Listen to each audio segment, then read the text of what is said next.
ઇન્વર્ટરમાંથી power earthing return થાય છે.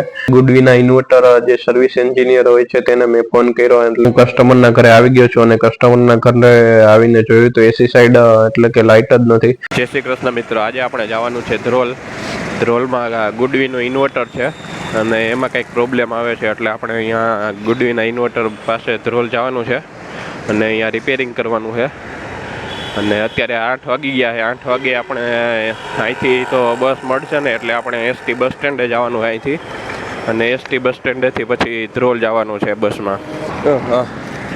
હવે અહીંયા હું અત્યારે જે સિટી બસનું સ્ટોપ છે ત્યાં ઊભો છું. હવે સિટી બસ આવે ત્યાર પછી આપણે બસ સ્ટેન્ડે જવાનું છે. આ જો આ સિટી બસનું સ્ટોપ છે. તમે જોઈ શકો છો આપણી બસ આવી ગઈ છે અને આ બસ લગભગ બસ સ્ટેન્ડે તો નહીં જાય પણ ત્રિકોણબાગ સુધી જશે, એટલે આપણે ત્રિકોણબાગેથી હવે ત્યાં સુધી બસ સ્ટેન્ડ સુધી હાલીને જવું પડશે. બરોબર ને? બસ સ્ટેન્ડ જાય. હવે આપણે સિટી બસમાં બેસી ગયા અને અહીંથી ત્રિકોણ જવાનું, અહીંયાથી આપણે જવાનું છે બસ સ્ટેન્ડ.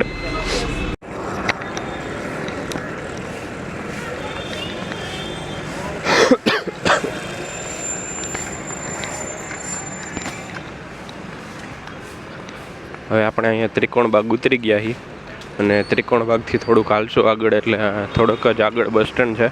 અને બસ સ્ટેન્ડે હું જઈને તમને પાછું બતાડું કે રાજકોટનું બસ સ્ટેન્ડ કેવું છે અને અહીંયાથી આપણે ધ્રોલ જવાનું છે. હવે આપણે રાજકોટના એસટી બસ સ્ટેન્ડ પાસે આવી ગયા છીએ. આ જો સામે તમને દેખાય છે ને એ આખું રાજકોટ બસ સ્ટેન્ડનું બહારનું જે કન્સ્ટ્રક્શન છે જે, અને ઉપર લખેલું છે GSRTC રાજકોટ બસ પોર્ટ. હવે આપણે જાય અંદર અને અંદરથી રાજકોટ બસ સ્ટેન્ડ કેવું લાગે છે એ જોઈ જરાક.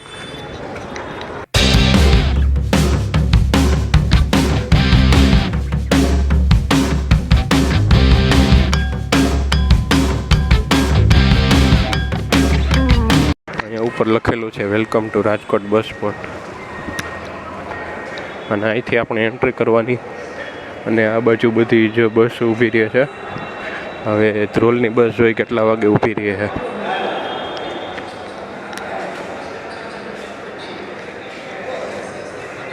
હવે જોઈ ધ્રોલની બસ કેટલા નંબરના પ્લેટફોર્મ ઉપર ઊભી રહી છે અને આપણે જઈએ પ્લેટફોર્મ ઉપર.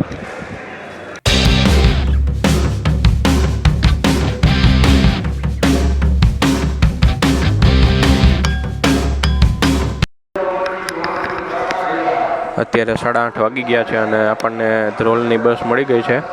હવે જોઈએ આ ધ્રોલની બસ કેટલા વાગે ઉપડે છે. હવે અત્યારે 9 વાગી ગયા છે અને અહીંથી હવે રાજકોટમાં જે બસ સ્ટેન્ડ છે ત્યાંથી ઉપડી. હવે જોઈ કેટલા વાગે ધ્રોલ પહોંચી છે.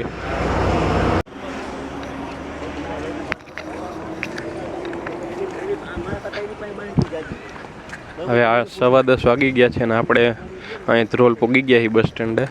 હવે અહીંથી જે કસ્ટમર છે કસ્ટમરના ઘરે જવાનું છે અને 9 થી 10:15 એટલે 1/4 કલાક જેવું થયું રાજકોટથી ધ્રોલ પહોંચતા.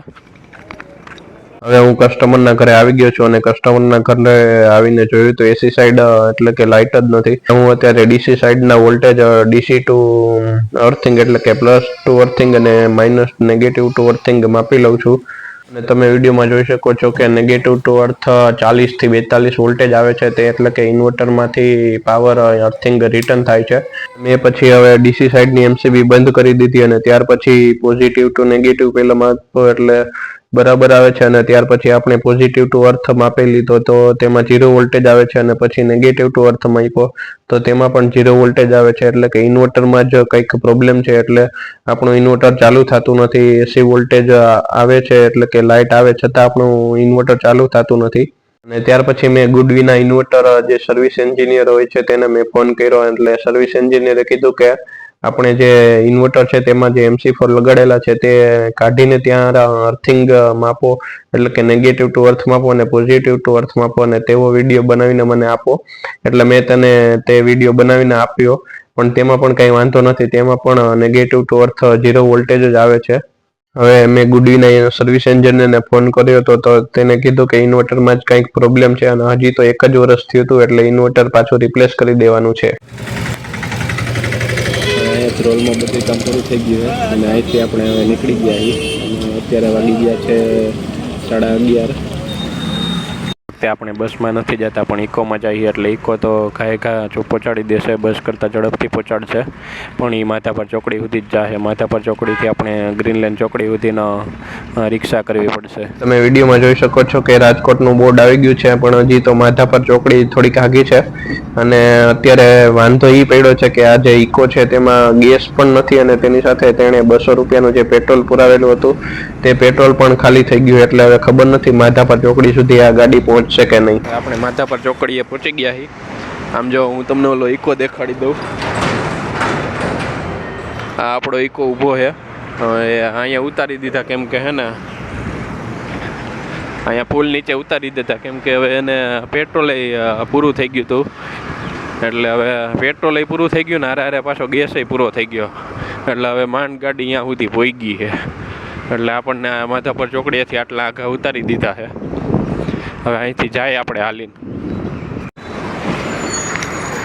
હું અહીંયા માધાપર ચોકડીએ પહોંચી ગયો હું અને માધાપર ચોકડીએ તમને દેખાડી દઉં કેવો ટ્રાફિક છે. અત્યારે વાગી ગયા છે આપણે ને 12:30 વાગી ગયા એટલે કલાકમાં આપણે પહોંચી ગયા. હવે અહીંયા સિટી બસની રાહ જોઈએ હવે કેટલા વાગે સિટી બસ આવે. હવે આપણને બસ મળી ગઈ છે માધાપર ચોકડીથી. એટલે માધાપર ચોકડીથી આપણે પહેલાં હોસ્પિટલ ચોક જાઉં અને હોસ્પિટલ ચોકેથી આપણે ઘરે જાઉં ગ્રીનલેન્ડ ચોકડી બાજુ.